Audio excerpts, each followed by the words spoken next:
안녕하세요. 저는 서울에 살고 있는 30대 중반 여자입니다. 저는 현재 시댁 식구들과 연을 끊고 지내고 있는데요. 사연을 듣다 보니 문득 어처구니 없었던 시댁 인간들의 행실이 떠올라 이렇게 사연을 보내봅니다. 저와 남편은 중학생 때 같은 학원을 다니던 가깝지도 멀지도 않던 친구 사이였어요. 그저 지나가다 마주치면 반갑게 인사하는 그 정도 사이였죠. 그렇게 알고 지내던 남편과 저는 고등학생이 되면서 자연스럽게 각자 갈 길을 가게 되었어요. 그렇게 대학에 가고 지금 다니는 회사에 취업을 하게 되었고 그곳에서 남편을 우연히 다시 만나게 되었죠. 그렇게 저희는 가깝게 지내게 되었고 처음엔 반가운 친구 사이로 지내던 저희는 자연스럽게 연인 사이가 되었고 결혼 약속과 함께 상견례를 하게 되었어요. 아주버님은 남편과 쌍둥이였는데 남편과 마찬가지로 같은 학원에 다녔던 터라 상견례 자리에서 저를 보고 엄청나게 반가워해 주더라고요. 재수씨, 이렇게 다시 만나다니 반가워요.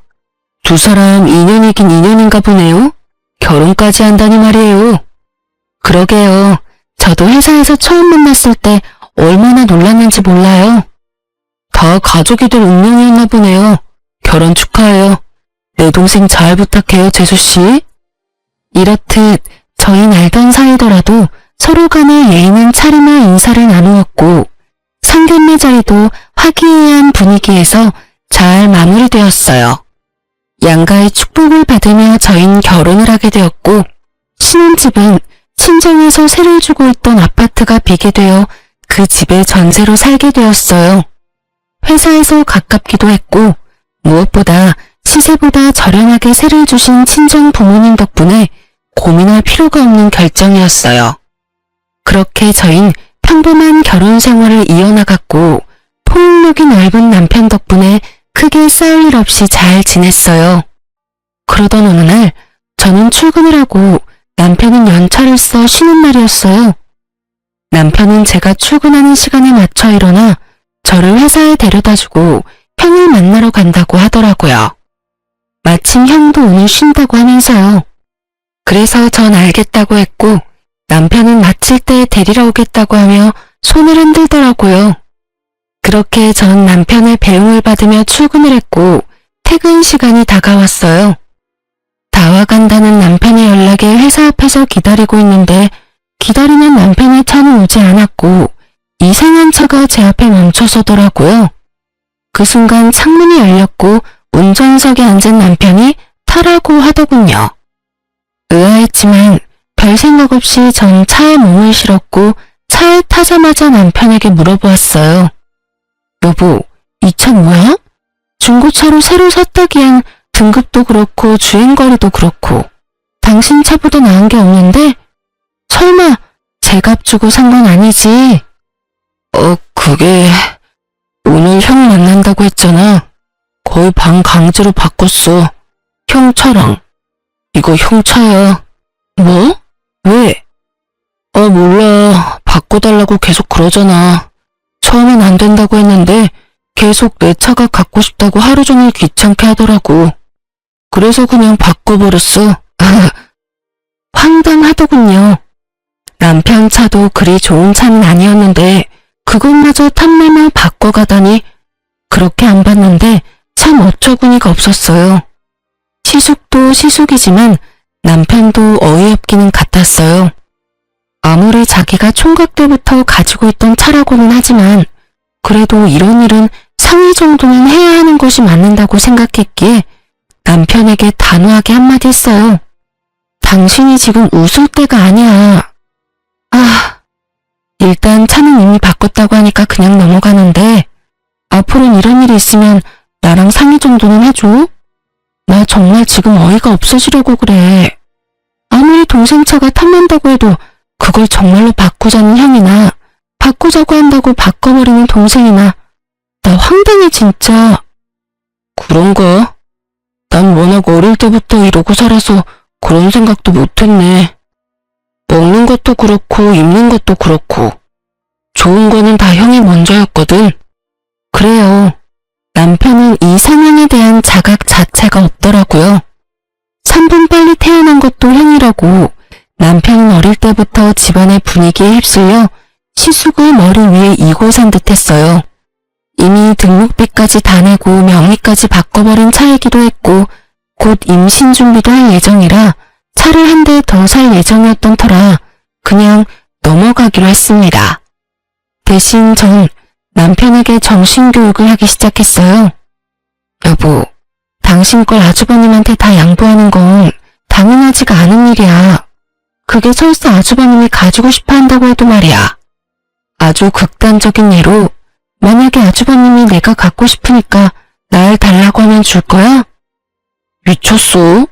당신은 어떻게 줘? 내 마누라인데. 좋았어. 앞으로 그런 마인드로 살아. 이기적으로 살라는 말은 아닌데 내 것은 내 것, 네 건 네 것이라는 생각을 좀 하란 말이야. 왜 당신도 가지고 싶고 당신도 어렵게 가진 걸 아주버님한테 양보를 해? 그건 아니야. 아무리 형제라도 말이야. 알겠어. 앞으로는 다신 이런 일 없도록 할게. 당신이랑 꼭 상의도 하고. 남편은 호언장담해 주었고 저는 남편을 믿어보기로 했어요. 그렇게 저희는 시숙의 차는 만일에 대비해 팔지 않고 두기로 했고 조금 더 앞당겨 새 차를 뽑아 함께 타고 다니기 시작했죠. 그러던 어느 날 시부의 생신이 다가왔고 남편과 저는 퇴근 후 바로 약속 장소로 가게 되었어요. 그때까진 시댁과 얼굴 붉히는 일 한 번 없이 잘 지내고 있었던 터라 기쁜 마음으로 시댁 식구들이 모인 곳으로 걸어가고 있었어요. 그런 저희를 아주버님도 발견했는지 손을 흔들더니 저희가 의자에 앉기도 전에 말을 걸어오더라고요. 야, 너 차 바꿨냐? 좋던데? 정확히는 차 이야기였지만요. 도대체 언제 본 것인지 이때부터 시작된 차 이야기는 끊기지 않더군요. 언제 샀어? 나랑 차 바꾼 지 얼마나 됐다고. 그새 저렇게 좋은 차도 다 사고. 능력 좋다. 능력 좋기는 문짝만 우리 거고 다 대출이지 뭐. 우리 이제 임신 계획도 세우고 있고 원래 바꿀까 생각도 하고 있던 터라 그냥 앞당겨서 샀어. 이제 아기 생기고 출산하게 되면 이 사람하고 아기하고 타고 다녀야 하니까. 부담되더라도 안전하고 좋은 차로 산 거고. 이렇게 말한 남편은 더는 차 이야기가 하고 싶지 않다는 듯 티가 나게 시부에게 말을 걸며 말을 돌려버렸지만 시숙은 그런 남편에게 끈질기게 차에 대해서 물어보더라고요. 어찌나 캐묻는 것인지 남들이 보면 남편에게 차를 사러 온 손님이라 착각까지 하겠더군요. 남편은 끊임없는 시숙의 물음에 대답하느라 밥은 먹는 둥 마는 둥 했고 전 그런 남편이 신경 쓰여 가만히 있을 수가 없더라고요. 사실 시숙의 차 이야기가 거슬리기도 했고요. 아주버님, 차 이야기는 이제 그만하시고 식사하세요. 음식 다 식겠어요. 당신도 얼른 먹어. 아까 회사에서부터 배고프다고 했잖아. 제 말에 시숙은 합주기가 되었고 시모는 사랑하는 장난말을 막은 저의 태도가 마음에 들지 않는지 연신 헛기침하더라고요. 그것도 저를 노려보다시피 하면서요. 시댁 식구들의 분위기를 보아하니 그간 남편이 어떻게 지냈는지 대충 알겠더라고요. 미쳐 날뛰는 시숙과 그런 시숙이라면 뭐든 다 잘한다 했을 시부 시모, 그리고 그 사이에서 뭐든 다 양보하며 살아온 남편까지. 전 시모가 노려보든 말든 남편을 챙겨주며 남편의 길을 살려주었고 저를 노려보던 시모도 이내 저에게서 시선을 거두고 시부와 시숙을 챙겨주더군요. 분위기가 티나게 확 가라앉았던 터라 이쯤하면 더는 차 이야기는 꺼내지 않겠지 했는데 시숙은 식사 자리가 끝나고 주차장을 가는 내내 저에게부터 차 이야기를 하더라고요. 저의 표정은 점점 굳어져만 갔고 남편은 해탈을 했는지 표정에서 그 어떠한 감정도 보이지 않더군요. 이윽고 우리 차 앞에 섰을 때 시숙의 입에선 어이없는 말들이 흘러나오더군요. 야, 차키 좀 줘봐. 차키는 왜? 승차가 못 던지 보게. 조심해서 탈 테니까 얼른 차키 줘봐. 전 제 두기를 의심했어요. 차키를 맡겨둔 것도 아니고 어쩜 저렇게도 당당하게 차키를 달라고 하는 것인지 도무지 이해가 되지 않더라고요. 시숙도 시숙이었지만 더 어이없는 건 시부시모였어요. 시숙이 차키를 달라고 하니 말리기는커녕 고개까지 끄덕이며 남편에게 차키를 내놓으라고 하는데 헛웃음이 나려고 하더군요. 전 혹시나 남편이 바보같이 차키라도 주면 어떻게 해야 하나 싶어 남편을 보았고 남편은 여전히 감정이라고는 없는 표정으로 말했습니다. 보험 때문에 안 돼. 이 차는 이 사람하고 나하고만 운전할 수 있다고. 그러면 먼저 가볼게. 나 피곤해서 얼른 가서 쉬어야겠어. 이렇게 말한 남편은 저를 후다닥 조수석에 태우더니 누가 막을 새도 없이 운전을 해서 그 자리를 빠져나와 버렸습니다. 그렇게 집으로 돌아온 남편은 밝게 웃으며 이렇게 말하더군요. 여보. 당신 말대로 했더니 속이 다 후련한 거 있지? 나 사실은 이때까지 살면서 좀 억울한 적도 있었는데 양보해야 한다고 워낙 그러니까 그게 맞는 줄 알았거든? 그런데 아니었나 봐. 속이 막 후련한 거 보니까 사람 고쳐 쓰는 거 아니라고 했는데 이날 남편의 모습은 개선의 의지가 보였고 충분히 고쳐 쓸 수 있을 것 같더라고요. 그 믿음에 확신을 주게 된 계기는 생각보다 빨리 찾아오더군요. 시부 생신 이후 저의 태도에 큰 불만을 가지게 된 시모는 저에게 틈만 나면 연락하며 괴롭히기 시작하더라고요. 예, 어머님. 무슨 일이세요? 넌 무슨 말을 그렇게 하니? 꼭 무슨 일이 있어야지만 전화를 하니? 아니요, 그게 아니라 혹시나 무슨 일이 있나 싶어서요. 아무 일도 없다. 네가 생전 나한테 먼저 전화하는 일이 없으니 나라도 먼저 해야 하지 않겠니? 이렇게라도 하지 않으면 며느리 목소리도 있겠어. 어제도 그제도 저에게 전화해 30분이 넘는 시간 동안 잔소리를 한 것은 기억도 나지 않는 것인지 이런 식으로 말도 안 되는 트집을 잡아대기 시작하는데 미칠 지경이더라고요. 이 고난은 또 어떻게 헤쳐나가야 하나 고민이 깊어지던 어느 날 남편과 회사에서 이야기를 나누고 있는데 또 시모에게서 전화가 왔고 저의 표정은 점점 굳어져만 갔어요. 그 순간 남편은 묻지도 따지지도 않고 제 휴대전화를 가지고 가더니 전화를 대신 받더군요. 엄마, 집사람 회의 들어갔어. 무슨 일 있어? 아, 그냥 했다고? 난 또 회사에 있을 시간인 거 엄마도 뻔히 알 건데 전화 오길래 무슨 급한 일 있는가 싶어서 대신 받았더니 엄마, 앞으로는 급한 일이나 할 말 있으면 나한테 전화해. 집사람 요즘 회사에서 중요한 일 맡게 돼서 바빠. 알겠지? 그럼 끊어 엄마. 이러고 전화를 끊어버리는데 통쾌한 건 둘째치고 얼마나 든든했나 몰라요. 이렇게까지 제 편이 되어줄 거라고는 생각도 못했는데 시댁 복은 없었어도 남편 복은 있다는 생각이 들며 참 고맙더라고요. 그렇게 시모에게선 더는 연락이 오지 않았고 평범한 하루하루를 보내고 있었어요. 그러던 어느 날 시숙의 결혼 소식이 들려오며 상견례 날짜가 정해졌다며 집으로 오라고 하더군요. 날짜 정도는 전화로 말해주면 될 텐데 굳이 집으로 오라고 하니 조금 의아한 마음도 있긴 했지만 생각해보니 얼굴 뵌 지도 오래된 것 같아 좋은 마음으로 겸사겸사 시댁으로 가기로 했어요. 남편과 저는 함께 퇴근하고 시댁으로 향했고 시댁에 도착하니 왜인지 모르게 분위기가 무겁더라고요. 원래라면 너스레를 떨며 장난을 걸어와야 하는 시숙이 조용한 것도 그렇고 묘하게 제 눈치를 살피는 시부 시모도 그렇고요. 남편은 무언가 알지 않을까 하는 마음에 남편의 눈치를 살피니 남편 역시 아무것도 모르는 눈치더라고요.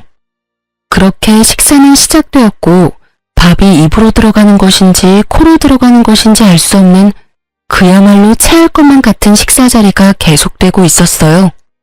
도대체 무슨 이야기를 하려고 그리도 눈알들을 바삐도 움직이는지 알 순 없었지만 곤란한 부탁인 건 분명한 것 같아 전 애써 모르는 척하고 있으니 답답했던 시모가 운을 띄우기 시작하더군요.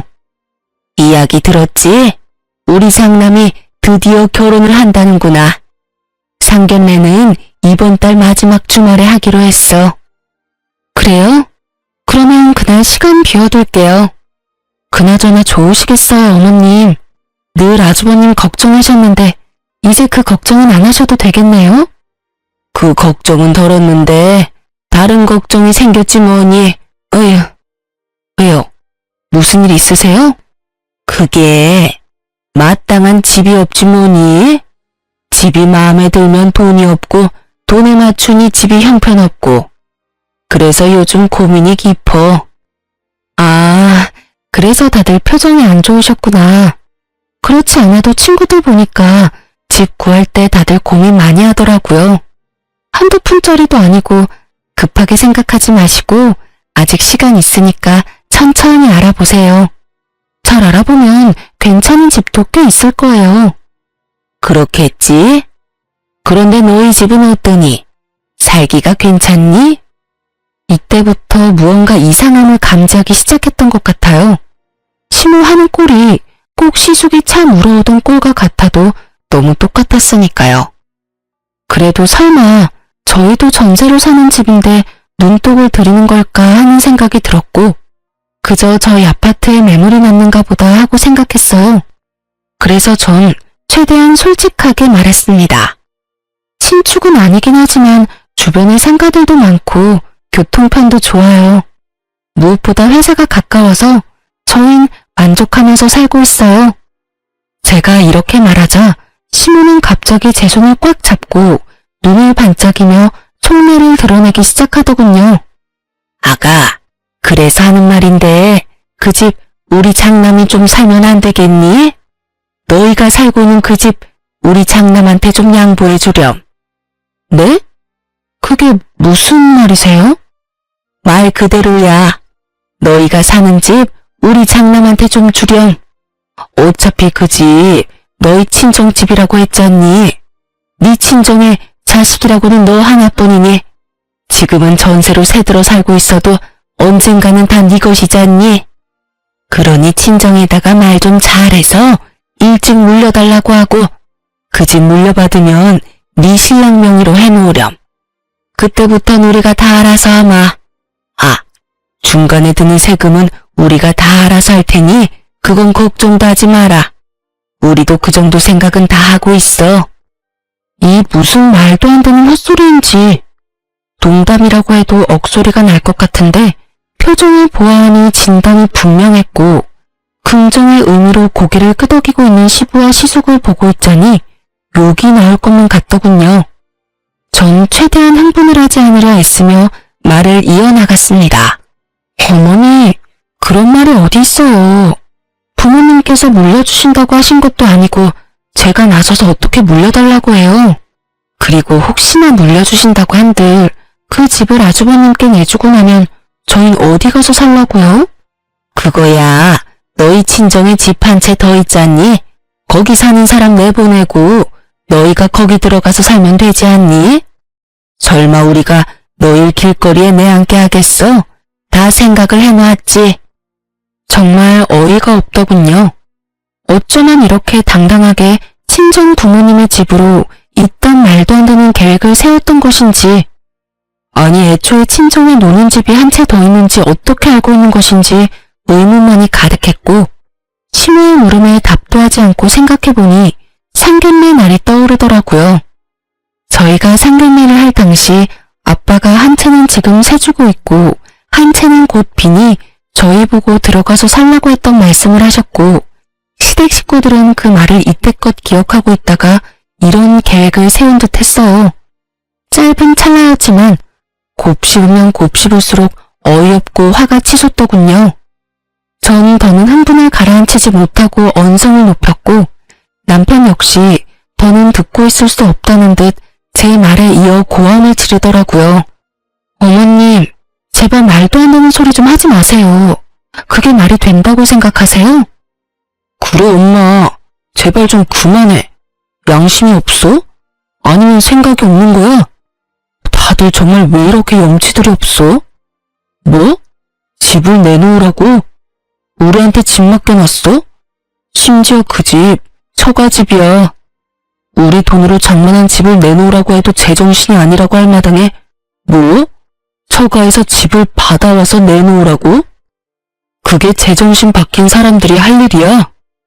그야말로 남편은 울분을 토해내기 시작했고, 그런 남편을 보던 시부가 자리에서 벌떡 일어나더니 남편의 뺨을 때리더라고요.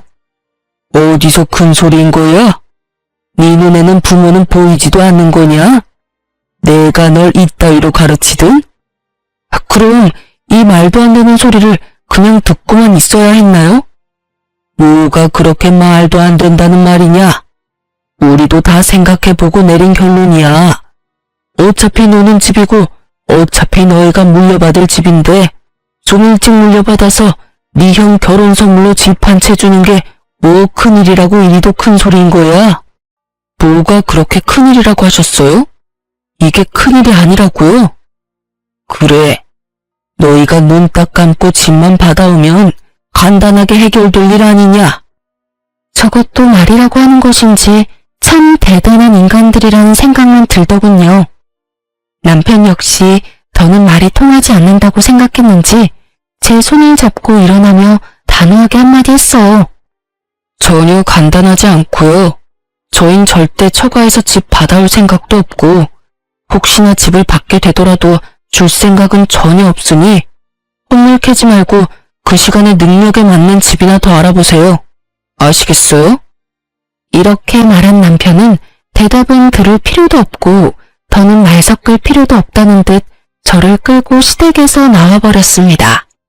그날 이후 시댁에선 연락이 없었지만 시숙에게선 적잖게 연락이 왔고 남편은 절대 안 된다는 말만 반복하며 전화를 끊어버리더군요. 그렇게 상견례 날이 되었고 저희는 고민하던 끝에 상견례에 참석하기로 했어요. 저희는 저희의 뜻을 분명히 밝혔고 아무리 상황이 이 지경이라도 형제가 있는 것을 뻔히 알 텐데 참석하지 않으려고 하니 마음이 불편해 많이 고민하고 내린 결정이었죠. 걱정이 많았던 상견례 자리는 저희 때와 마찬가지로 비교적 좋은 분위기로 이어지고 있었고 이런저런 이야기가 오가다 시숙의 예비 장모님께서 집 이야기를 꺼내더군요. 그건 그야말로 파국의 시작과도 같았죠. 혹시 집은 어떻게 하시기로 하셨나요? 저희 사돈댁 의견에 맞추겠습니다. 집을 해주신다고 하신다면 저희도 거기에 맞게 다 해서 시집 보낼 것이고 애들끼리 알아서 하게 하신다면 그것도 상관없습니다.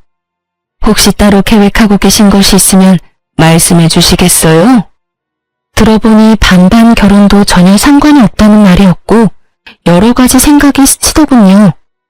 굳이 시숙이 집을 마련해야만 하는 상황도 아니었는데 그 무리한 요구를 했던 시댁 식구들이 어이없기도 하면서 또 한편으로는 반반 결혼도 환영해 주신다고 하니 다행스럽기도 하더라고요. 이젠 그 말도 안 되는 요구를 하는 일은 없겠다 싶어서요.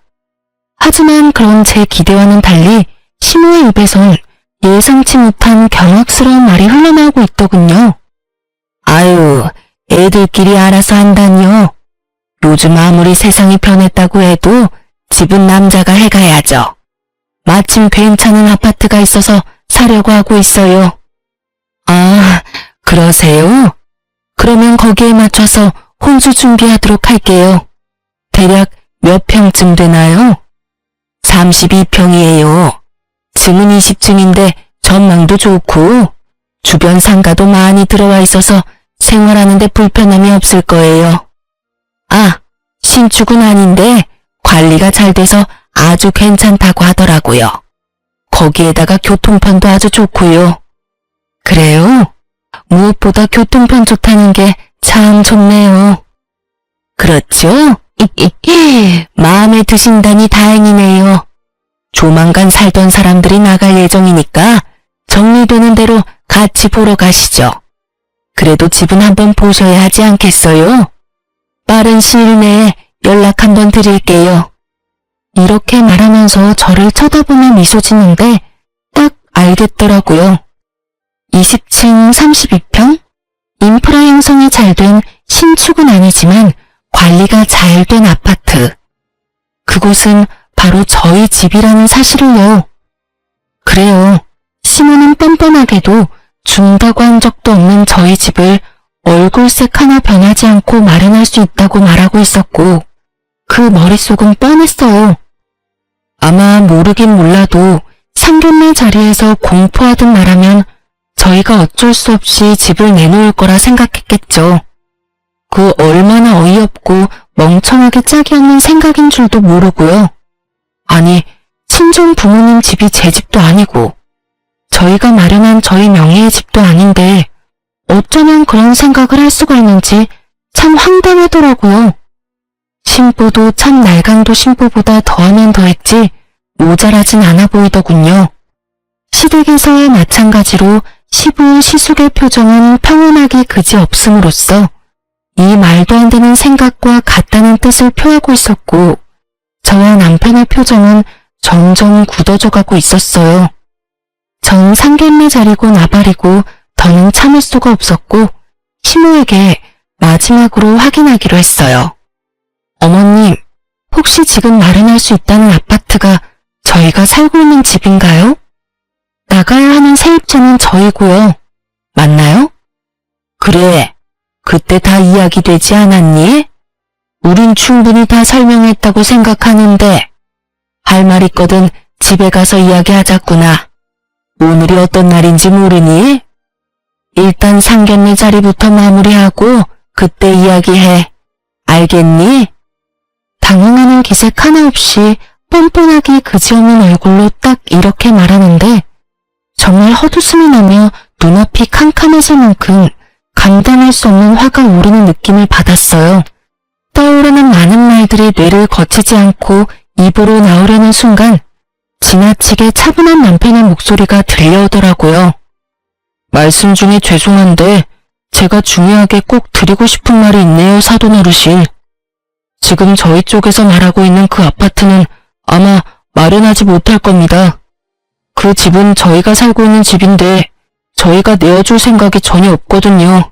아니, 내어드릴 수가 없다는 말이 더 맞겠네요. 그 아파트 저희 처가에서 저희가 좀 더 편안하게 결혼 생활하라고 저희에게 세주신 집입니다. 그런 집을 저희 부모님께서 며칠 전부터 계속 내놓으라고 생떼 아닌 생떼를 부리시네요.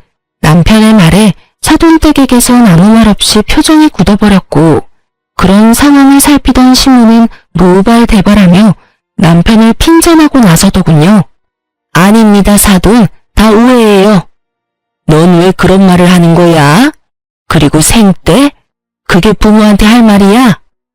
그럼 이걸 보고 생떼라고 그러지 달리 뭐라고 할 수 있겠어?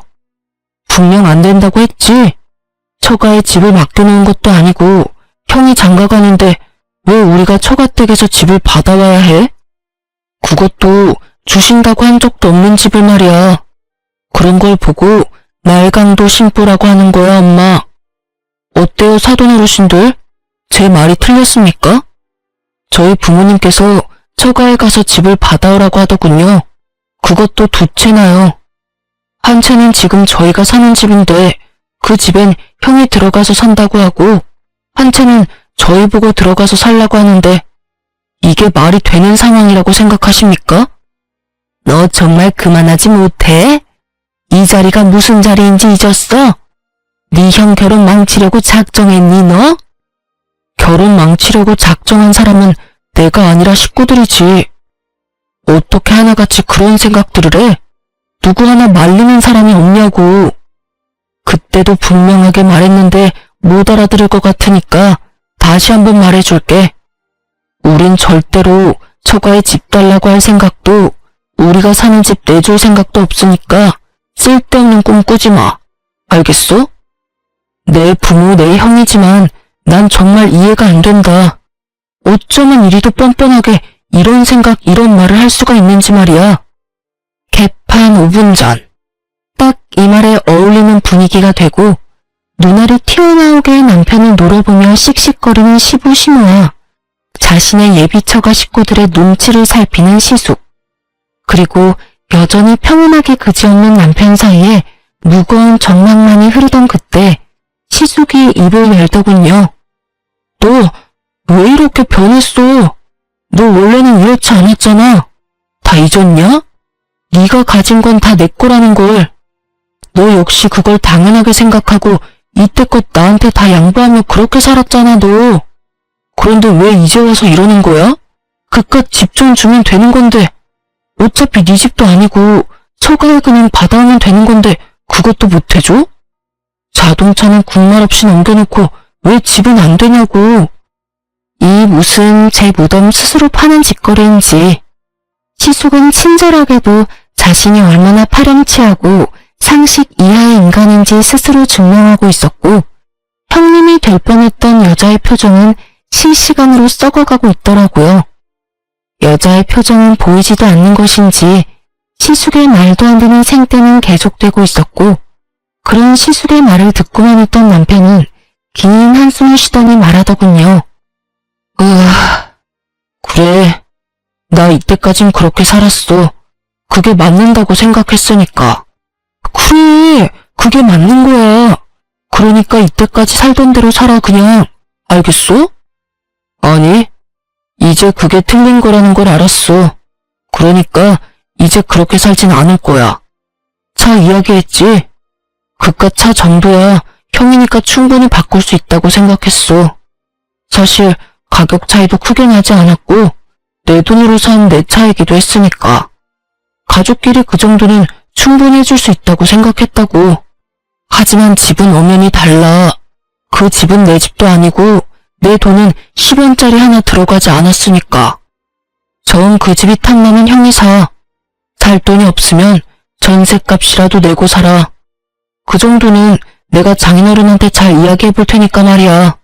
단 우리가 사는 가격대는 꿈도 꾸지 말고 시세대로 내고 들어와서 살아. 알겠어? 남편은 오목조목 흥분 하나 하지 않고 말하더라고요. 그 모습을 지켜보고 있는데 든든하기도 하고 통쾌하기도 해서 10년 묵은 채증이 쑥 내려가는 기분마저 들더군요. 이런 제 심정과는 달리 아무 말 하지 않고 있던 시부가 머리 끝까지 화가 났는지 막말을 쏟아내기 시작했어요. 너 이 새끼야, 지금 뭐 하는 짓이야? 네가 제정신인 거야? 이 자리가 어떤 자리인데 여기서 그딴 말을 짓거리는 게야? 그냥 알겠다고 하고 좋게 넘어가도 될 문제를 굳이 이렇게까지 만들어야 속이 시원해?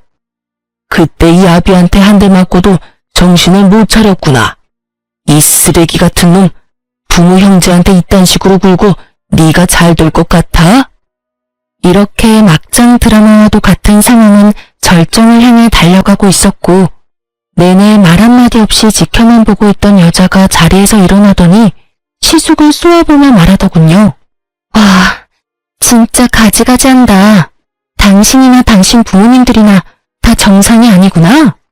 난 진짜 이해가 안 돼서 그러는데 지금 본인들이 얼마나 말도 안 되고 상식 밖의 요구를 하고 있는지 정말 몰라? 아, 됐다 됐어. 이제 와서 그게 뭐가 중요하겠어. 그냥 우리 파혼하자. 결혼 없던 일로 해. 여자의 말이 끝나자마자 참고 있던 여자의 부모님들은 말 섞을 가치도 없다는 듯 자리를 떠나버렸고 여자도 나가려는 순간 시숙이 무릎까지 꿇고 앉아 여자를 붙잡고 애원을 하기 시작하더군요. 자기야, 왜 이래? 파혼이라니. 결혼을 하지 말자니. 우리 사랑하잖아. 그런데 어떻게 헤어져서 살아? 응? 그러지 말고 다시 생각해. 당신도 나 없이는 못 산다고 결혼하자고 했었잖아. 사랑? 당신 없이 못 살아? 그건 그때고 지금은 달라졌어. 그땐 당신이 이렇게까지 파렴치한 인간인지 몰랐을 때 말이고 지금은 당신이 얼마나 인간 이하의 생각을 가지고 있는지 다 알아버렸거든. 무슨 말을 그렇게 해?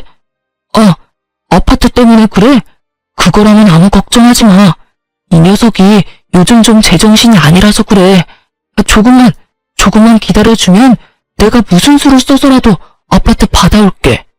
정말이야, 맹세할 수 있어. 시숙의 말을 듣고 있던 여자는 어이가 없다는 듯 시숙의 팔을 뿌리치며 코웃음을 치며 말하더군요. 야, 넌 어떻게 그런 생각을 할 수가 있는 거야? 이제 신기하기까지 해. 내 말 잘 들어. 네가 능력이 안 돼서 부모 도움 받는다고 해도 이해는 했겠지만 한심했을 텐데 뭐? 동생 처가에서 집을 받아온다고? 그것도 자랑이라고 짓거리고 있는 거야? 아니, 애초에 그게 말이 된다고 생각하는 거니? 난 말이야, 만약에 네가 돈이 없다고 나한테 솔직히 말했으면 반반도 상관없었고 내가 집을 마련해서 올 수도 있었어. 보통 사람들은 이런 생각들을 하고 산다고. 알겠니? 저기요. 그놈의 자기 소리 좀 하지도 마. 소름 끼치니까. 너랑 네 부모님 하는 꼴 보아하니 결혼했다간 모르긴 몰라도 내 인생 말아먹는 건 시간 문제일 것 같은데 너 같으면 그런 결혼 하겠어? 미치지 않고서야 절대 안 하지. 어쨌든 우리 결혼도 우리 만남도 여기서 끝이니까 다시는 내 앞에 나타나지도 말고 연락도 하지 마. 알겠어? 아참, 그리고 너 웬만하면 결혼하지 말고 이번 인생은 그냥 네 부모랑 살아. 괜히 애먼 여자 데리고 와서 인생 망치지 말고. 알겠니?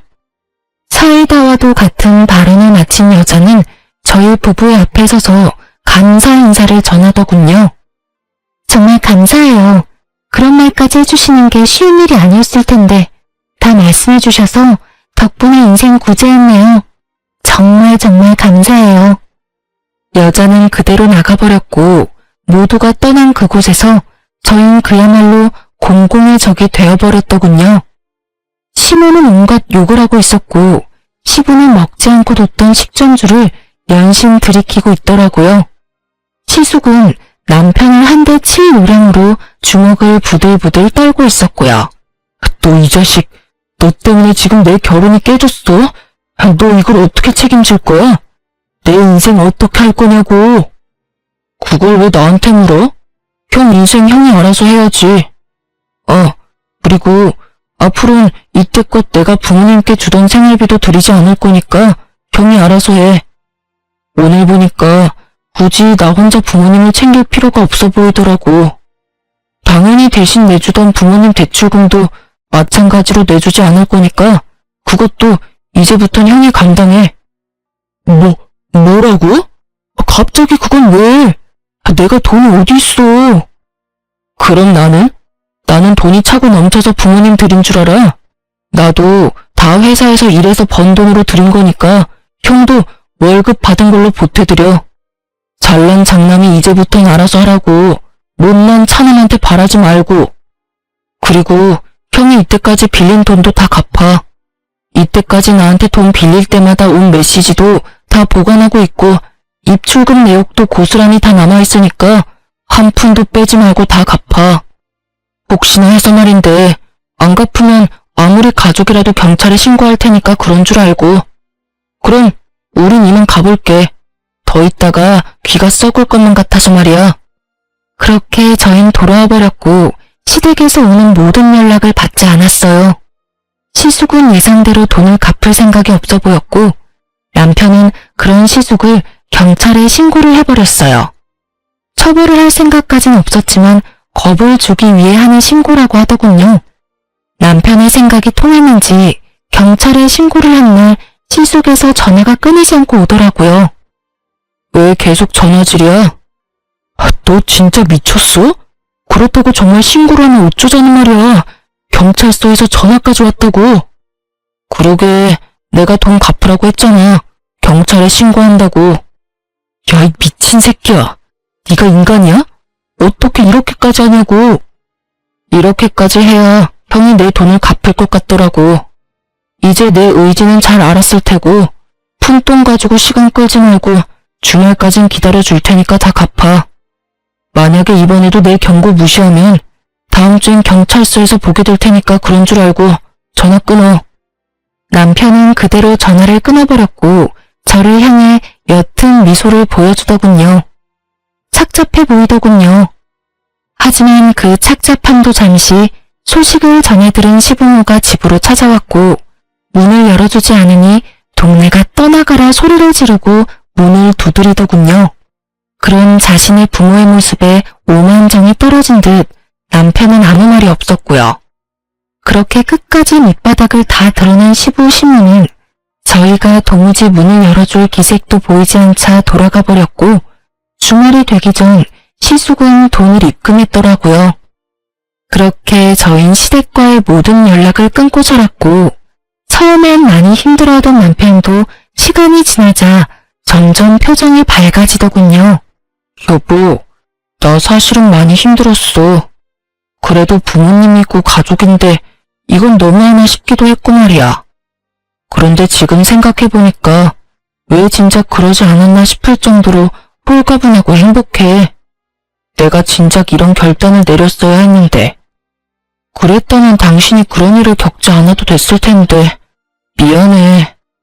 당신이 미안할 게 뭐 있어. 난 당신이 그런 결정을 내려준 것만 해도 고맙고 미안하고 그래. 그나저나 당신 집에선 더는 연락 없어? 응.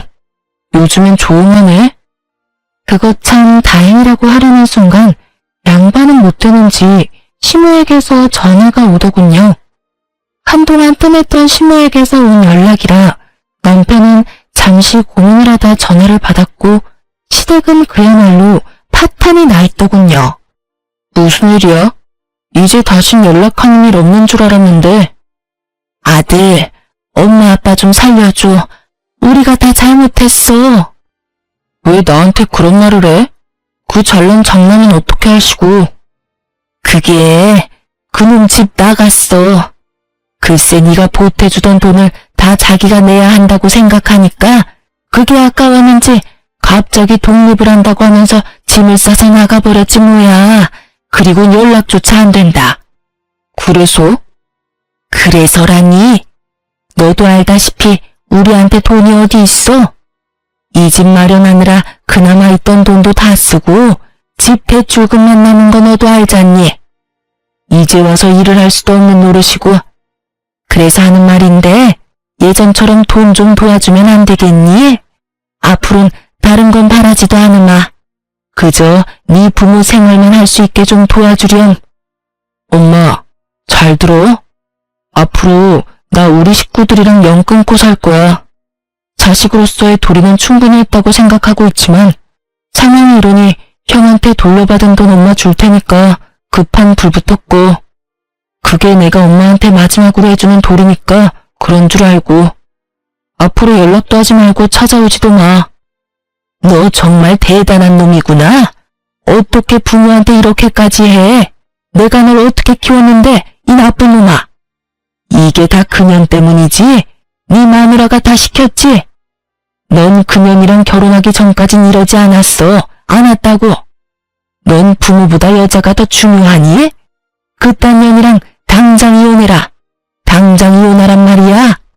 시모의 절규 섞인 고함이 들려오고 남편은 아무런 대꾸도 하지 않고 전화를 끊어버리고선 시댁 식구들의 번호를 다 차단해버리더군요. 저 역시 다 차단해버렸고요. 그렇게 저희 시댁과의 연을 끊어버렸고 시댁 소식은 평소 남편을 많이 아껴주시던 작은 어머님을 통해 듣게 되었어요. 잘 지내니? 네, 작은 엄마. 잘 지내시죠? 그런데 무슨 일로 전화를 다 주셨어요? 이야기 다 들었어. 가족들이랑 연 끊었다며? 네, 어쩌다 보니 그렇게 됐어요. 그래. 너처럼 바보같이 순하던 애가 그렇게까지 한 데에는 다 이유가 있겠지.